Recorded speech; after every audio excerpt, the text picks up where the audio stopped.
Баштайлы. Аты жөнүңүз, туулган жериңиз, туулган жылыңыз,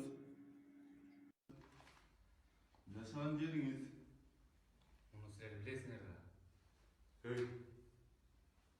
Мен Жусуп Абдрахманов 1901-жылы 28-декабрда Ак Батыш ага караштуу Түркүстан крайындагы Каракол уездинде Ысык көлдө төрөлгөм.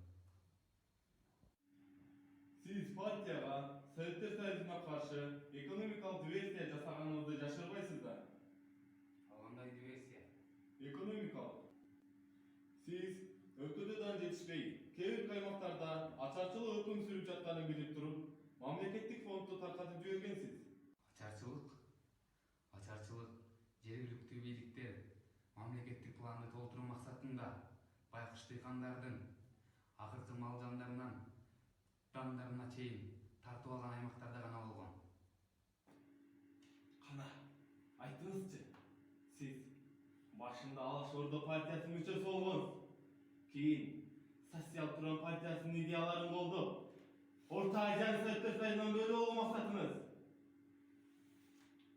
Мен саясий ишмердүүлүгүндө большевик болгом.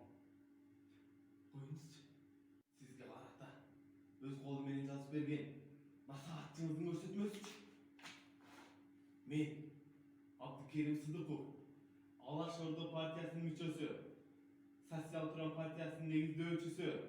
Биз Ишеналы Арабаев, Касым Тырыстанов, Жусуп Абдрахманов менен бирге Совет бийлигине каршы уюштурулган антитеррордук уюмга киребиз.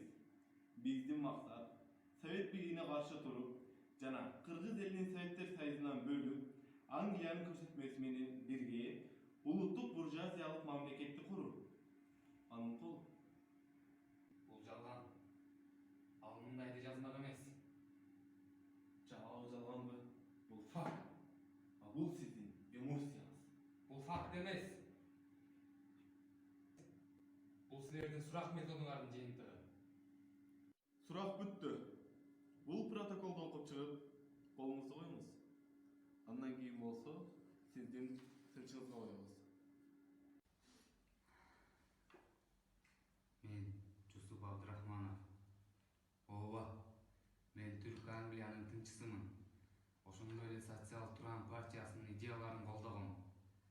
Жана дагы Совет мамлекетинин түптөлүшүнө каршы бузукулуу иштерге катыштыгым бар.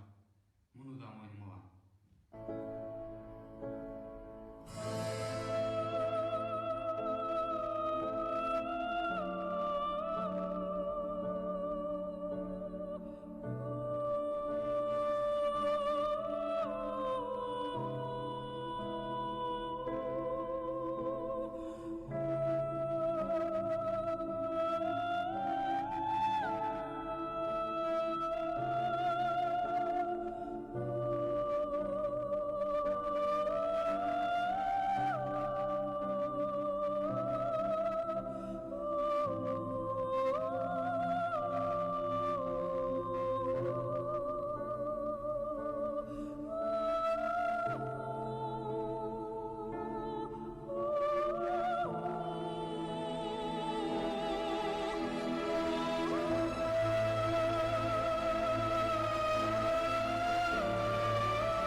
Ноябрында Кыргыз АСРнин Элдик комиссариатынын төрагасы Жусуп Абдрахманов Ички иштер элдик комиссариатынын түрмөсүндө сурак учурунда тергөө ишине кол салып, сакчылардын колунан курман болду.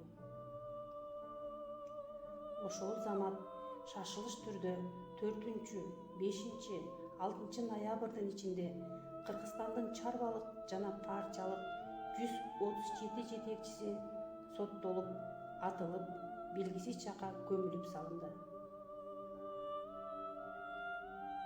Бул окуяга күбө болгон ГПУнун эс алуу жайынын кароочусу өлөр алдында өзүнүн кызы Бүбүрә Кыдыралиевага алардын көмүлгөн жерлерин айтып берген.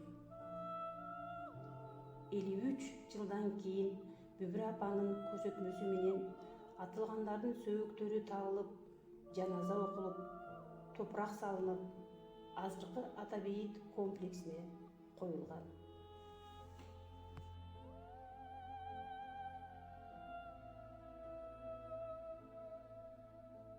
Ак иш деп бир багыттан жазылбастан, а бирок жазыгы жок атылдыңар, ар бириңе бөлөк чай казылбастан, аралаш бир чуңкурга катылдыңар.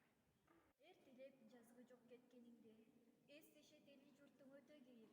Эмне дейли, өткөн иш өткөн экен, эстелик урпактарга ата бейит. Нечен элдер мекен издейт жашай турган. Нечен эрлер эрдик издейт жасай турган. Барктагыла, мекенди барктагыла, жашымын аз карысы бакай турган. Тилин байлап, эркиндигин аркандаган, душман чыкса мекенди талкандаган. Качпагыла, баатыр элим качпагыла, биз Манастын урпагы жалтанбаган.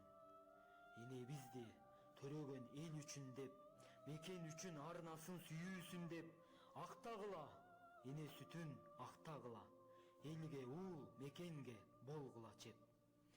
Куй каласа, жалын от кара түтүн, жоготпостон мекенде өлүмүтүн, сактагыла, мекенди сактагыла, келе турчу келечек урпак үчүн.